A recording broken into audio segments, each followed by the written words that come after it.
Yeah. Now you got me out in the deep. Feeling I've been wrapped around your neck. When you burn me out like a.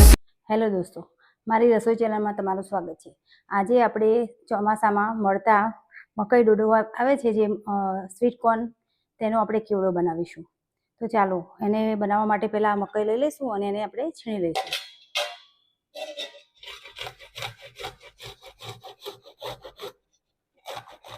જો આપણે મકાઈ છીણાઈ ગઈ છે, હવે આપણે કેવડો બનાવી દઈશું એનો. તો ચાલો આપણે બનાવવાનું શરૂ કરીશું.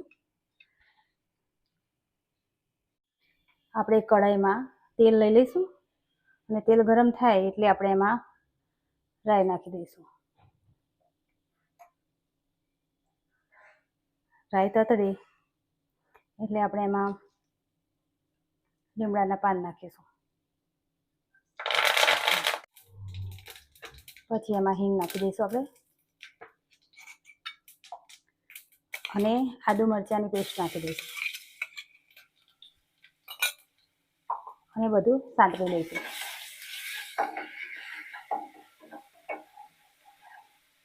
હવે એમાં જે આપણે છીણીને મકાઈ રાખી છે એ મકાઈ નાખી દઈશું અંદર.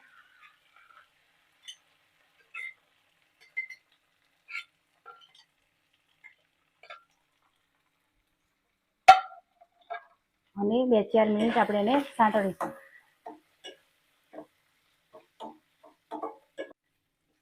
આ કેવડો છે એ આપણે નોનસ્ટિક પેનમાં બનાવવાનું, નોનસ્ટિક વાસણમાં બનાવવાનું, એના કારણે આ ચોટશે નહીં નીચે. જો આપણે 2-3 મિનિટ થઈ ગઈ છે સાંતળતા. હવે એમાં આપણે દૂધ નાખી દઈશું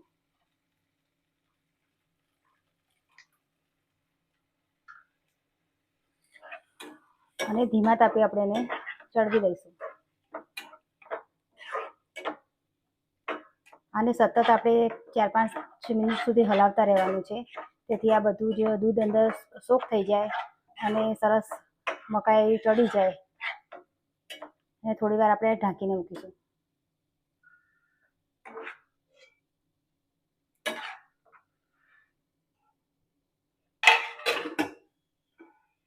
જો 2-3 મિનિટ થઈ ગઈ છે અને કેવડામાંથી થોડું દૂધ પણ સોક થઈ જવા આવ્યું છે. હવે આપણે એને સતત આ દૂધ બળે નહીં ત્યાં સુધી હલાવતા રહીશું અને એને ચડવી દઈશું.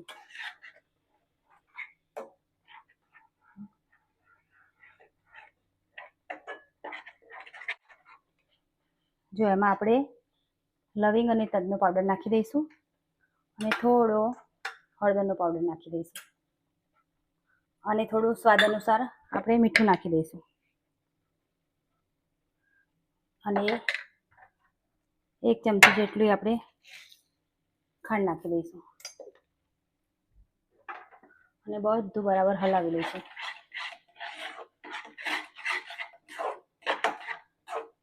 અને થોડું લીંબુ નાખીશું અંદર.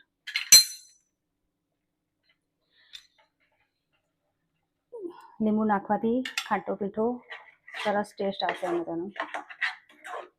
જો આપણો આ કેવડો સરસ તૈયાર થઈ ગયો છે, એને આપણે સર્વ કરી લઈશું.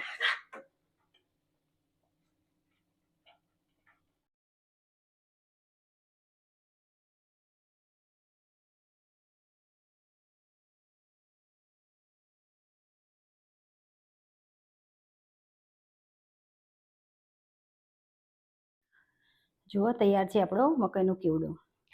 એને આપણે કોથમીરથી ગાર્નિશ કરી લઈશું અને થોડા દાડમના દાણા નાખીને ગાર્નિશ કરી દઈશું. તો આ વરસાદમાં બનાવો, ખાઓ અને એન્જોય કરો. અને જો મારી આ રેસીપી તમને ગમી હોય તો મારી ચેનલને લાઈક અને શેર અને સબસ્ક્રાઈબ કરવાનું ભૂલશો નહીં. Drifting in the city, no sleep.